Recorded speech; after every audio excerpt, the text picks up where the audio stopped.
بسم اللہ الرحمن الرحیم۔ یہ ماہ نامہ فضان مدینہ فروری ہے، جماعت الاخر۔ تو اس کا سنتے ہیں فتوے۔ فرض نماز کے دوران اگر جماعت شروع ہو جائے تو بسم اللہ الرحمن الرحیم۔ کیا فرماتے ہیں علماء کرام اس مسئلے کے بارے میں کہ ایک شخص مسجد میں اپنی فرض نماز پڑھ رہا ہو اور جماعت کھڑی ہو جائے تو اس میں کب شریک ہو؟ تفسیر بتا دیں۔ بسم اللہ الرحمن الرحیم۔ اگر تو پہلی رکعت میں ہے اور جماعت شروع ہوئی تو کھڑے کھڑے ایک سلام کے ساتھ نماز توڑ دے اور جماعت میں شامل ہو جائے، ٹھیک ہے؟ یعنی نہ دائیں طرف سے سلام پھینکنا ایک طرف اور جماعت میں شامل ہو جائے اگر ایک رکعت پڑھا ہے، ابھی ایک رکعت ہوئی ہے تو۔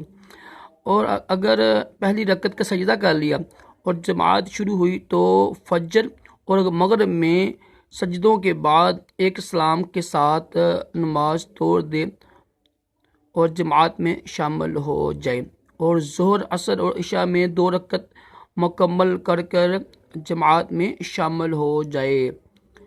نمبر 3، اگر دوسری رکعت کا سجدہ کر لیا اور جماعت شروع ہوئی تو فجر اور مغرب میں نماز مکمل کرے اور جماعت میں شامل نہ ہو، اور ظہر، عصر اور عشاء میں 2 رکعتیں مکمل کر جماعت میں شامل ہوں۔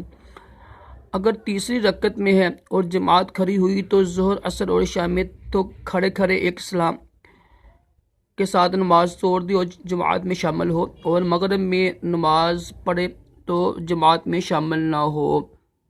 اگر تیسری رکعت کا سجدہ کر لیا اور جماعت شروع ہوئی تو ظہر اور عشاء میں 4 رکعتیں مکمل کر نفل کی نیت سے جماعت میں شامل ہو، اور عصر میں 4 رکعتیں مکمل کرے اور جماعت میں شامل نہ ہو کہ عصر کے بعد نفل جائز نہیں۔ واللہ عالم اور رسول عالم۔